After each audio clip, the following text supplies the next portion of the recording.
I have this expression that I like and I use often. Wherever you go, there you are. We can put on, as my elders used to say, we can put on airs for a few minutes or even for a good while, but eventually, who you really are will surface, and you will eventually do who you really are. You will eventually, sooner or later, you will do who you are. Now, you can do somebody else for a little while. You can do things that may make you appear to be somebody else for a while, but eventually, you're going to do who you are. And that's the essence of character. It is who I am. It is who you are. It's the combination of those qualities or features that distinguish you from somebody else. It's the distinguishing factors or the distinguishing features or a description thereof of those things that essentially describe you. And if we take it further, it is who you are when nobody is looking.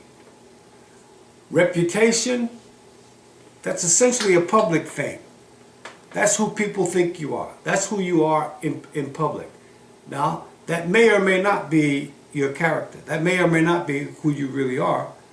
Hopefully it is, but that is if it's good. But that's a public thing. Character is who you are when nobody's watching. It's who you are when nobody is around. And hopefully the important thing about character is that promise-driven leaders are who they are in both public and private. And I hesitate and calm and slow down so that we can reflect on that point. I mean, this is not to suggest that every little thing that you do is supposed to be aired out in public. That's not the point here. People don't necessarily have to know about your bathroom habits. That's not the point here. The point is we're talking about,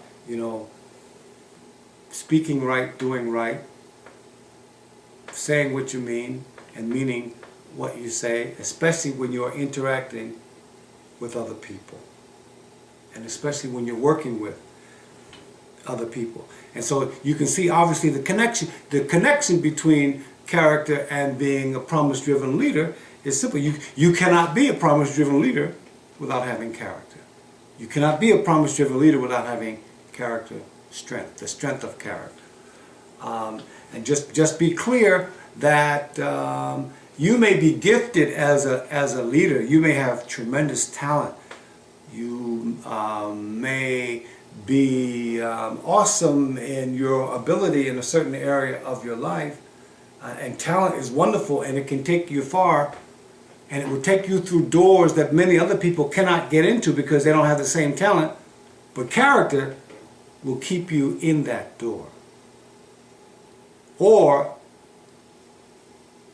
weakness of character will cause you to fall back out of that door.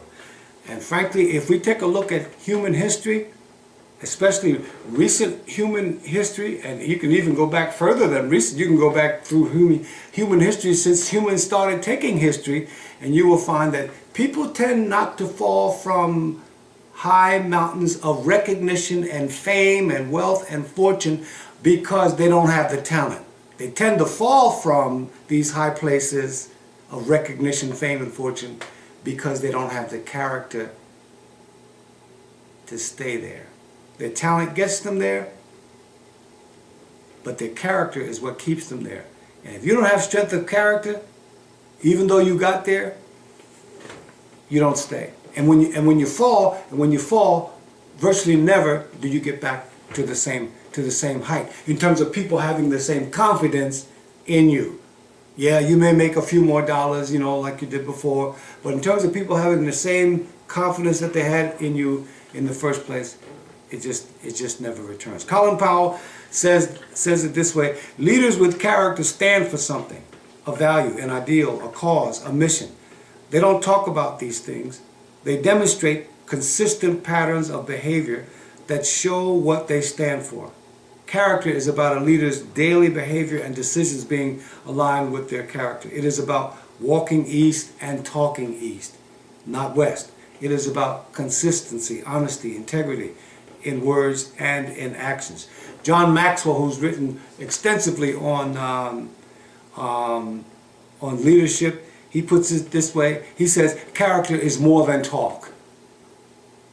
He says, in fact, character is a choice. He says, talent is a gift. And for the most part, we have no control over many of the gifts that we are given by the Creator. Some of us, are gifted with fast twitch muscles, so we turn out to be Usain Bolt, and we can fly like the wind or fly like a bolt of lightning.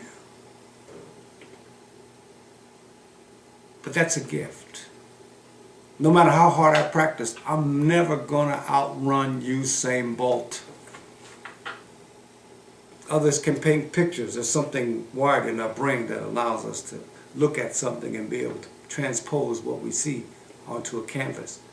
Others have been gifted with the right structure of vocal cords such that when I put my voice to music, it comes out melodious and something that people want to listen to. And no matter how hard I practice, when I put my voice to music, people want to run. And so talent is a gift. It's a gift. But character is a choice. And that's how you know it comes from a wisdom much greater than where we are. Because everybody may not be gifted at the same level, but everybody can have character at the same level. John Maxwell goes further. He says, character brings lasting success with people. People are magnetically attracted to people who have character. And he also says, leaders cannot rise above the limitations of their character. So character is essential to being a promise-driven leader. And character lessons, they get started very early. We're taught them as children.